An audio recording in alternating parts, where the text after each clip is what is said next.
میرے عزیزو، اللہ کو اپنا محبوب بہت پیارا ہے، بہت پیارا ہے، اور جو میرے نبی کی نقل اتارتا ہے وہ بھی اللہ کا پیارا ہو جاتا ہے۔ قل ان کنتم تحبون اللہ فاتبعونی یحببکم اللہ ویغفر لکم ذنوبکم۔ اگر تم میرے محبوب کی نقل اتارو گے نا، اس لیے کہ میرا محبوب مجھے بہت پسند ہے، اور جو اس کی نقل اتارے گا وہ بھی میرا محبوب بن جائے گا۔ اللہ کہہ رہا ہے وہ بھی میرا محبوب بن جائے گا۔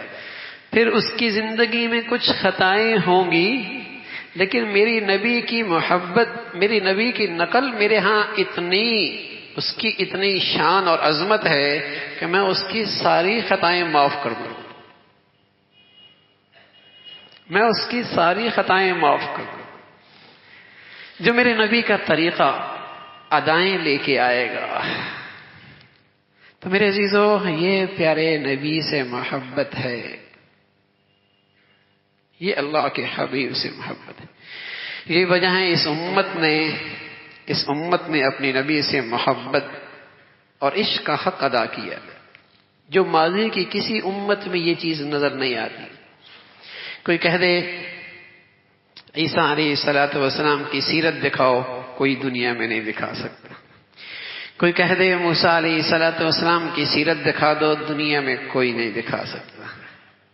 کوئی کہہ دے حضرت ابراہیم علیہ الصلوۃ والسلام کی سیرت دکھا دو، دنیا میں کوئی نہیں دکھا سکتا۔ اور کوئی کہہ دے محمد الرسول اللہ کی سیرت دکھا دو۔ تو میرے عزیزو، میرے نبی کی سیرت ایسی محفوظ ہے، بڑی سے بڑی، ادنا سے ادنا، چھوٹا سے چھوٹا، بڑے سے بڑا، رات کی اور دن کی، خلوت کی اور جلوت کی، گھر کی اور باہر کی، بازار کی اور ایوانوں کی، کوئی ادا ایسی نہیں جس کے امت نے محفوظ نہ کیا ہو۔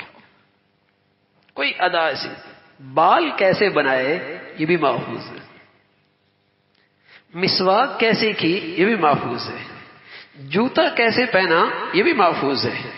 اس لیے کہ اللہ کے نبی کی ہر ادا، اس پر اللہ سے محبت ملتی ہے، تو وہ کیسی گم ہو سکتی ہے امت سے؟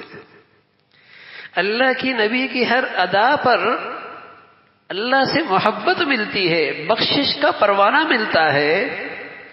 اللہ کے نبی کی اداؤں پر اللہ کی طرف سے محبت ملتی ہے، بخشش کا پروانہ ملتا ہے، امت اسے کہاں ضائع کر سکتی ہے؟ آپ کی ہر ادا امت کے پاس آج محفوظ ہے۔